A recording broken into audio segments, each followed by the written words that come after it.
your business is profitable. Now, this is my biggest baby. I sort of find so many people come to me and they've selected a product and they haven't done their homework and they haven't got enough margin in it, and they're going to struggle to make a profit all along.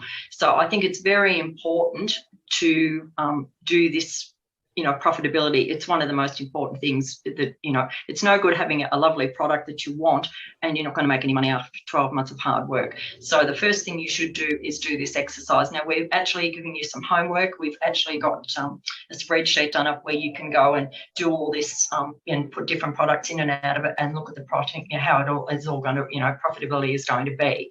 But what you've got to take into account, I've tried to break it down for people, is your landed cost of goods. What your landed cost of goods is your product, including its packaging and your inserts, and that's delivered to the port.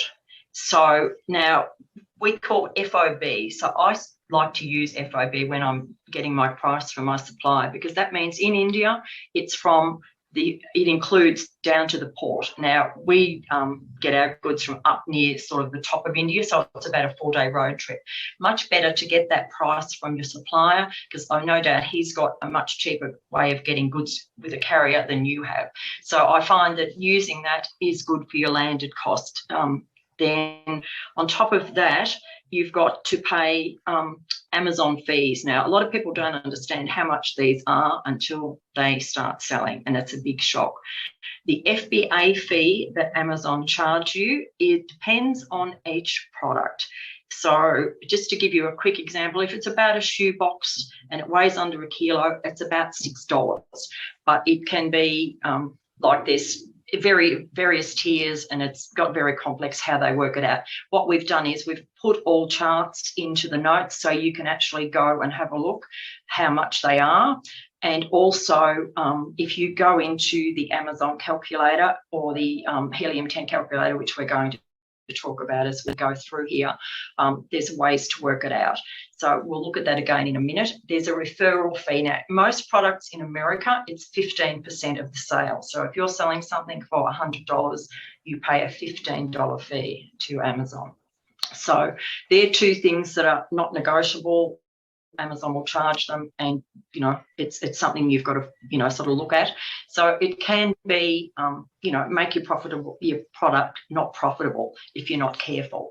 Now, because of the way Amazon has changed the I suppose storage limits, you have got to, or most people need a 3PL to store their goods, because unless you're very lucky and have got a very high IPI score, which is done on how much you're selling and how much you're turning over quickly and all this. It's a very complicated way of calculating it. We don't know how it works, but they'll just tell you what your IPI score is. So then you'll need to actually have a 3PL. Now, for those that don't know, that's a third-party logistics warehouse, and they're all over America. It's ideal. We tend to use, because we use the East Coast, to get somebody near to the port where you're sending your goods to store them there. But you have to pay there a fee. Like, they'll charge you money to put the goods in, money to take the goods out, and storage each month. So that's an additional cost that you didn't have before, putting the goods in and putting the goods out, and the transport. Because if you go direct into Amazon, you don't have to pay any of those fees, only Amazon storage. So that's an additional cost that you've got to now take into account, and it's a bit hard because you've got to guesstimate that. Your monthly fees for software like Helium 10, you've got to pay for those. You've got, maybe accounting, you might have Xero and A2X or something to work with Amazon. You've got an Amazon service subscription. Now, that's $40 a month, so you need to take that into account. Then you've got your annual fees, like your GS1 barcodes. You'll have to pay insurance. You've got your advertising and your PPC and any other advertising. So there's a lot of fees that you need to actually take into account with all these things. So what I suggest is, I think people say to me, I don't want to pay for a software like Helium 10. To me, you can't start this business if you're not prepared to spend Helium 10's $88 with a discount code we've got. If you're not prepared to spend that, you shouldn't be taking on Amazon. And Meg laughs at me because I say it's like opening a hair salon and not having a pair of scissors to cut the hair with. Because if you don't know, and she's laughing at me now, she always thinks that's a funny comment. But to me, people, you can't do this on no money. And if you don't know the costs and how to work it out, now the main benefit I want to talk about here now is the Helium 10 profitability calculator.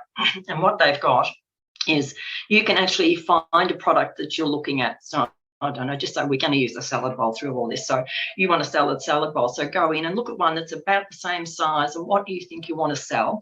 And you put into this calculator the price. You put in the dimensions that you think it's going to be, or you can look at somebody who's already there. So if you go and find a product that's exactly sort of about what you want, you can see all the costs of what it is. So it'll tell you how much the fulfillment fee is, how much the referral fee is. So you've got, and then you can actually go in and add to it things like your other costs and your duties and your tariff. But most of it, it's quite straightforward, and I've added it into the notes. So you can actually go and have a look at it.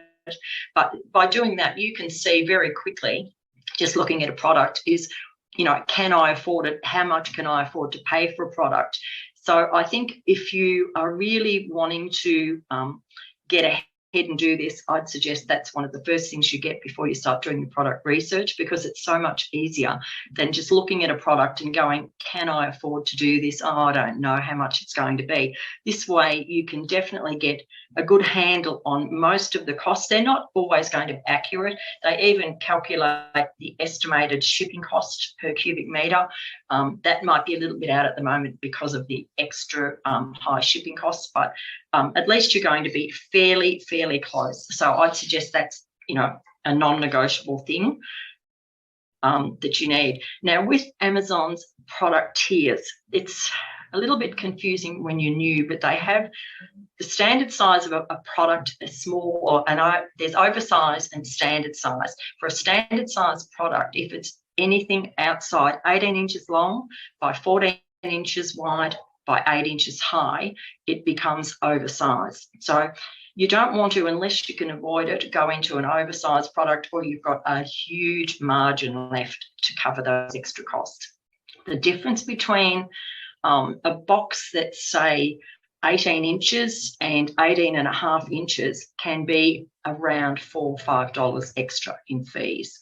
So I think it can jump up very quickly and just eat into your profit. So you need to go through and check. So then you get into oversized products.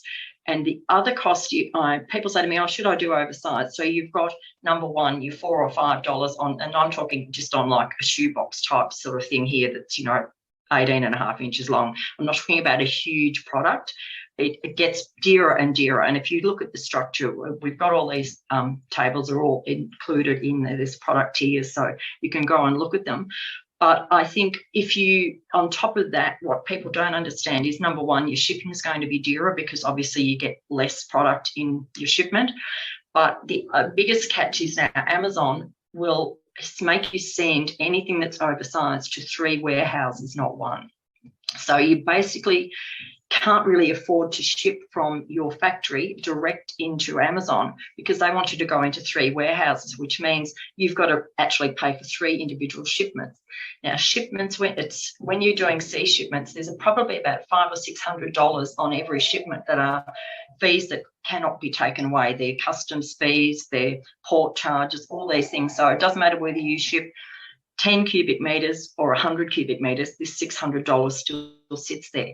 So if you split it into 3, you're going to be paying that 3 times. So that is just not viable. So what you have to do is then send those goods into a 3PL warehouse, get the warehouse then to, once you do your shipping plan, send them back out to 3 warehouses. So it has a lot more cost of doing oversize. I'm not saying don't do oversize, but maybe for your first product, once again, get your training wheels and do something that's a bit simple. Then you can move into these much more costly. But once again, you've got to have a lot more margin in there. So quite often they can become sort of, a little bit harder to do for people.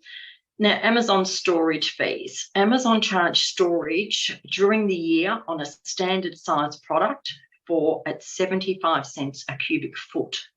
But in the rest of the year, that's sort of January to the end of September, then we call Q4, which is October, November, December, which is the busy time of the year, that 75 cents becomes $2.40. So that is a lot in storage. Now, if you're in a 3PL, their storage is more like the 75 cents, probably sometimes a bit more, sometimes a bit less, depending where you are.